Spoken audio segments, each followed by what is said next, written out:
Halo adik-adik semuanya. Selamat datang di Lulus Learning. Kali ini kita akan lanjut dengan materi IPA kelas 4 SD. Masih tentang gaya ya. Bagian B dan C. Kita ke bagian B dulu, menyelidiki gaya gesek. Oke, di sini adik-adik bisa lihat ya gambar orang mendorong benda. Terus ini ada kotak ya. Ada kotak yang arahnya turun. Oke, ini kita akan lihat satu persatu. Nah, jadi adik-adik saat kita berjalan ada dua gaya yang bekerja. Di sini yaitu gaya otot yang menggerakkan kaki kita dan gaya gesek yang terjadi antara permukaan lantai dan alas sepatu kita saat menyentuh lantai. Oke, jadi otot untuk menggerakkan tubuh ya, menggerakkan kaki. Nah, kemudian yang kedua, gaya gesek ini untuk adanya interaksi antara permukaan lantai dan sepatu. Nah, tatkala terjadi juga ada kejadian kita bisa terpeleset ya, amit-amit semoga tidak terjadi, terpeleset seperti ini, misalnya permukaannya licin. Nah, mengapa kita lebih mudah terpeleset di lantai yang licin dibanding di jalan yang berbatu atau kasar? Ya, jawabannya adalah ada pada sifat gaya gesek. Oke, jadi kita lihat sifat gaya gesek. Yang pertama adalah arah gaya gesek berlawanan dengan arah gerak benda. Nah, jadi gaya gesek ini memiliki arah yang berlawanan dengan gerak bendanya itu, gitu. Misalnya nih, saat seseorang mendorong kontainer atau kotak seperti ini. Nah, gaya otot yang diberikan ini searah dengan gerak benda, ya kan, didorong ke arah kiri. Tapi gaya gesek antara kontainernya ini, kotaknya ini, dengan lantai di bawah itu berlawanan gitu dengan arah satu sama yang lain. Yang ini ke kanan, yang ini ke kiri. Seperti itu. Itu sifat gaya gesek yang pertama. Lalu yang kedua, gaya gesek ini dipengaruhi oleh luas permukaan ya, luas permukaan benda yang bergesekan. Misalnya di sini ada dua gambar yang berbeda. Ada orang yang mendorong kotak seperti ini aja ya, misalnya ini kan lantai, terus kotaknya didorong. Sama yang satunya lagi, orang yang kedua dia mendorong benda, tapi benda ini alat bantunya pakai roda. Nah, mana yang lebih mudah untuk didorong? Gambar yang kiri atau gambar yang kanan ya? Iya, gambar yang kanan. Nah, jadi mendorong dengan bantuan misalnya roda gitu ya, ini lebih mudah dibanding dengan mendorong tanpa roda. Karena luas permukaan yang bergesekan ini lebih kecil gitu. Dan roda yang memiliki luas permukaan ini yang bersentuhan dengan lantai ya lebih kecil gitu, sehingga gaya geseknya juga lebih kecil. Gitu ya. Nah, sifat yang berikut yaitu gaya gesek dipengaruhi oleh kasar atau licinnya permukaan. Nah, misalnya nih ada seorang anak bermain bola.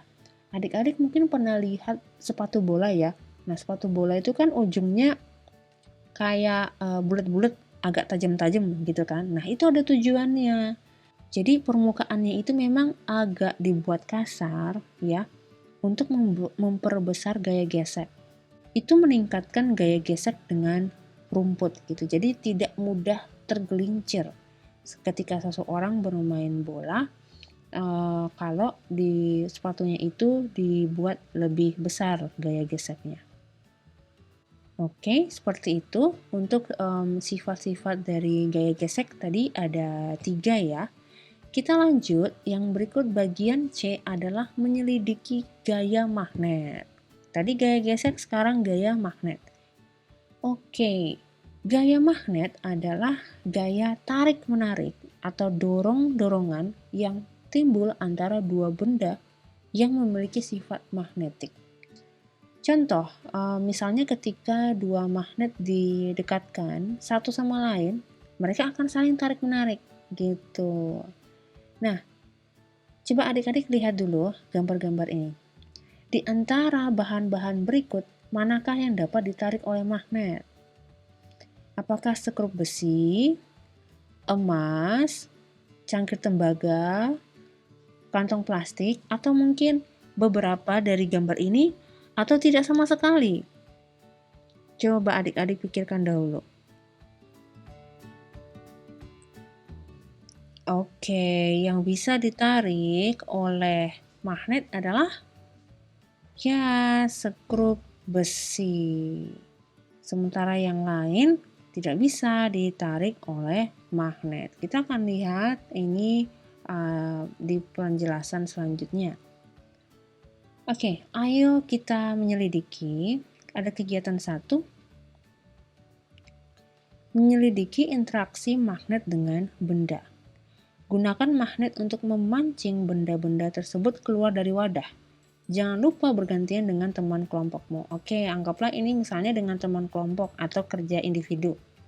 Cobalah untuk memancing benda di wadah dengan magnet tanpa menyentuh langsung bendanya.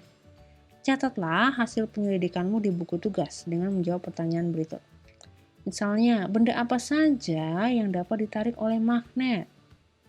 Misalnya ya, benda yang ada ini alternatif jawabannya.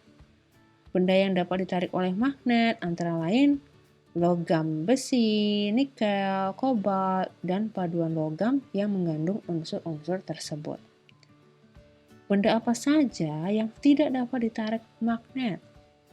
Ya, misalnya benda yang tidak dapat ditarik oleh magnet itu seperti kayu, plastik, kaca, dan bahan-bahan organik lainnya.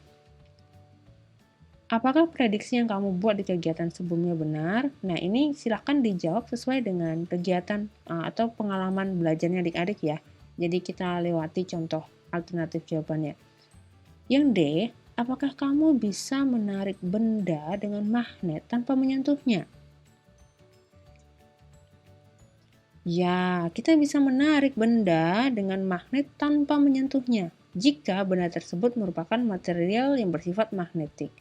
Material yang bersifat magnetik maksudnya material itu mengandung unsur-unsur ini ya, misalnya ini. Nah, sehingga bisa ditarik sama magnet. Yang berikut, bagian mana dari magnet yang paling kuat menarik benda? Ya, bagian dari magnet yang paling kuat menarik benda adalah kutub magnet atau disebut dengan kutub utara dan kutub selatan. Biasanya dikasih simbol S dan U gitu ya. Oke, sekarang kegiatan kedua, mengamati interaksi magnet dengan magnet. Ini ya, USSU. US. Dekatkan magnet ke magnet lainnya. Cobalah dekatkan ke berbagai sisi yang dimiliki magnet. Catatlah hasil pengamatanmu di buku tugas. Misalnya, apa yang terjadi saat kamu mendekatkan dua magnet? Dua magnet ini ya. Saat mendekatkan dua magnet terjadi interaksi antara kutub-kutub magnet yang berlawanan, yaitu kutub utara dan kutub selatan. Ketika dua magnet mendekat, kutub yang berlawanan akan saling tarik, dan sedangkan kutub yang sama akan saling menolak. Jadi ini yang akan tarik-menarik karena kutubnya berbeda, ini yang tolak-menolak karena kutubnya sama, selatan dan selatan. Oke? Apakah prediksi yang kamu buat di kegiatan sebelumnya benar? Ya, ini tergantung ya hasil dari eksperimen adik-adik seperti apa. Oke, jadi magnet itu memiliki dua kutub ya adik-adik. Namanya kutub utara dan kutub selatan. Nah, dan gaya magnet paling kuat itu ada di bagian kedua kutub itu. Gitu. Terkait interaksi magnet, kalau dua magnet dengan kutub sejenis, misalnya utara dengan utara atau selatan dengan selatan itu didekatkan, ya mereka akan saling menolak. Tapi kalau dua kutubnya itu berbeda, mereka akan saling tarik-menarik. Oke, sekarang kita ke uji kompetensi. Tentukan apakah pernyataan berikut benar atau salah beserta alasannya. Yang pertama, saat mendorong pagar, kita menggunakan gaya otot. Betul atau salah? Ya, betul ya, benar. Saat mendorong pagar, kita menggunakan gaya otot. Karena otot kita memberikan gaya untuk menggerakkan pagar. Yang kedua, gaya bisa membuat benda bergerak, tetapi tidak mengubah bentuk benda. Nah, kira-kira apa ya? Salah. Gaya dapat membuat benda bergerak dan juga mengubah bentuk benda. Misalnya di latihan sebelumnya ya terkait perubahan benda-benda yang ada kertas aluminium, ada plastisin ya, itu kan dia berubah bentuk. Yang berikut, gaya bisa membuat benda bergerak menjadi diam. Ya, benar ya. Contoh ketika bola yang sedang menggelinding di atas permukaan gitu ya. Terus gerakannya ini bisa dihentikan dengan menahan bola menggunakan kaki gitu. Yang berikut, roda digunakan untuk memperkecil gaya gesek. Benar atau salah ya? Ya, benar. Roda digunakan untuk memperkecil gaya gesek antara roda dan permukaan yang dilaluinya sehingga memudahkan pergerakan. Jika kutub utara dan selatan pada dua batang magnet didekatkan, akan saling tolak-menolak. Ya, salah. Jika kutub utara dan selatan pada dua batang magnet didekatkan, justru mereka akan saling tarik-menarik satu sama lain.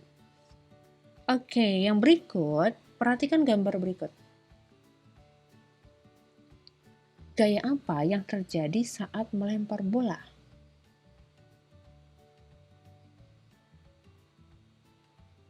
Ya, saat melempar bola terjadi gaya dorong ya dari tangan yang melempar. Atau bisa juga kita bilang gaya otot gitu ya. Kemana arah gerak bola saat menyentuh tanah? Mengapa? Arah gerak bola saat menyentuh tanah adalah ke bawah karena gaya gravitasi menariknya ke arah bawah. Apa yang harus Ian lakukan agar ia bisa melempar bola lebih tinggi dan jauh?